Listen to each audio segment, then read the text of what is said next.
Donc là je vous affiche les dérivés à l'écran, vous mettez sur pause, vous essayez de les faire, si vous y arrivez pas, et vous rappuyez sur play, et puis on y va. X puissance x, ça se dirige pas comme u à la puissance n. C'est pas le x qui passe devant et ça descend d'un cran ou je sais pas quoi, non, là c'est des fonctions, c'est pas des entiers naturels, donc on va devoir transformer x puissance x. En maths on a que x puissance x à la condition que x soit strictement positif. On peut dire que x puissance x c'est exponentielle de ln de x à la puissance x.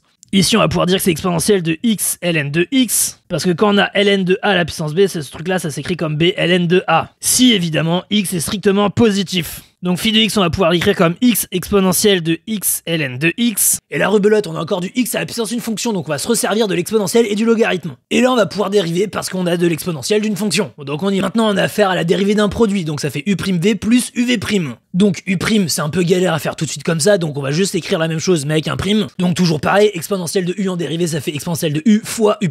Et là, c'est juste la dérivée d'un produit, donc u'v plus uv'. Donc là, on a calculé la dérivée, mais maintenant, on va faire des écritures un peu plus jolies parce que là, il y a beaucoup trop de trucs partout, c'est dégueulasse. Donc on a dit que le tout premier terme au tout début c'était la fonction. Sauf que x puissance x divisé par x, et bah avec le jeu des puissances ça va nous faire une puissance moins 1. Ça simplifié en x puissance x moins 1. Et là on peut encore pousser le vice beaucoup plus loin, on peut se dire ah on va factoriser par x puissance x moins 1. Et maintenant avec le jeu des puissances on peut encore simplifier l'écriture. Donc ça va nous faire x puissance x plus x moins 1 facteur de. Donc là on va essayer de trouver une écriture plus jolie, donc ça va nous faire x ln carré de x plus x ln de x plus 1. Donc voilà, la dérivée de x puissance x, c'est cette horreur là. Allez on passe à la deuxième. Là notre fonction psi de x c'est encore une fonction à la puissance une autre fonction, donc on va devoir encore faire exponentielle de ln du truc. Donc on va avoir psi prime de x qui va être égal. Et donc là faut calculer la dérivée de 1 sur x carré fois le ln du truc. Donc là ça nous fait du u fois v en dérivée, donc u'v plus uv'. Donc là on a u'v plus uv', et c'est là qu'on rigole. Et donc la dérivée de ln de u c'est du u' sur u. Donc on va avoir au numérateur exponentielle de x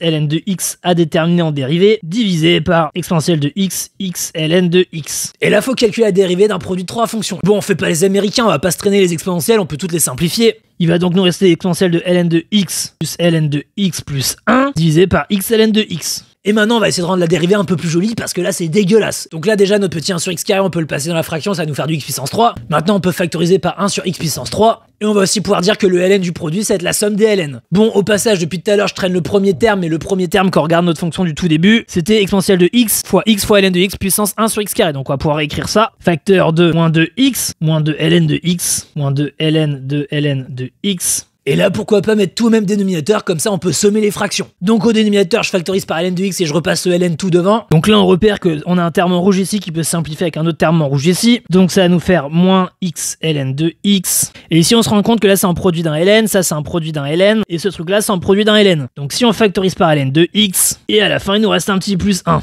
Et on pourrait même se dire que là, notre petit moins x, on peut le rentrer aussi dans la factorisation. Donc là, le moins 2 il va pouvoir monter en puissance du ln de x. Donc ça va nous faire ln de x puissance moins 2, c'est-à-dire 1 sur x carré, plus ln de x puissance moins 2, c'est-à-dire 1 sur ln carré de x. 1, on peut dire que c'est ln de e. Et le moins x, on va pouvoir dire que c'est plus ln d'exponentielle de moins x. Et on a encore le petit plus 1 qui reste. Donc là, on a une somme de ln, on va pouvoir dire que c'est le ln du produit de tout ça. Et après simplification, on obtient ce petit truc-là. Bon allez, le dernier calcul de dérivée, il a aussi son petit charme parce qu'on va devoir dériver la valeur absolue. Et tout le monde sait que la valeur absolue, c'est pas dérivable. Donc ça va nous faire la dérivée de sinus évaluée en u, donc c'est-à-dire cosinus de u fois u'. Ensuite, exponentielle de u en dérivée, ce truc-là, ça nous fait exponentielle de u fois u'. Et donc là, on a affaire à la dérivée d'un quotient. On a du u sur v, donc ce truc-là en dérivée, ça nous fait u'v moins uv' sur v carré. Là, on a du racine de u à dériver. Racine de u, ça fait 1 sur 2 racine de u fois u'. Et pour rappel, la dérivée de ln de u avec u une fonction, c'est du u' sur u. Ok, et c'est là qu'on est embêté parce qu'on sait pas qu'est-ce que ça fait la dérivée de valeur absolue de x. En fait, on sait un peu ce que c'est, mais c'est en zéro que ça coince. Donc la question qui se pose maintenant, c'est sur quel intervalle on travaille. Donc je vous ai remis la fonction qu'on étudiait, puis maintenant on va partir sur un petit tableau de variation. Donc on part du principe que x il va aller de moins l'infini à plus l'infini, puis après on va restreindre. Donc on commence en mettant la valeur absolue de x. Ensuite on va composer avec la fonction logarithme. En 0 le logarithme il est pas défini, et la fonction logarithme elle est strictement croissante sur 0 ouvert plus l'infini. Donc elle va conserver la croissance. Donc en 1 le logarithme il va s'annuler. Et maintenant on va composer avec notre fonction racine sur le logarithme népérien. Donc en 0, ça renvoie 0. Chez les négatifs, elle n'existe pas. Ensuite, la fonction racine, elle conserve la croissance. Donc ici, ça, on va conserver la croissance. Et là, pareil. Et la fonction racine est tout le temps positive. Et puis ensuite, on va diviser par x, sauf que x en 0, il n'est pas défini. Donc la division par x, elle va poser aucun souci. Et quand on va composer avec l'exponentielle, puis ensuite avec le sinus, puis ensuite avec la puissance 7, tout va très bien se comporter. Le domaine de définition, il n'y a pas besoin d'aller plus loin que ce qu'on a déjà fait. On l'a trouvé. Le domaine de définition, quand on regarde bien, c'est cette zone-là et cette zone-là. C'est-à-dire entre moins l'infini et moins 1, et entre 1 et plus l'infini. Donc maintenant, ce que je vous propose, c'est qu'on calcule la dérivée sur deux intervalles différents. Donc on va commencer pour tout x plus grand que 1.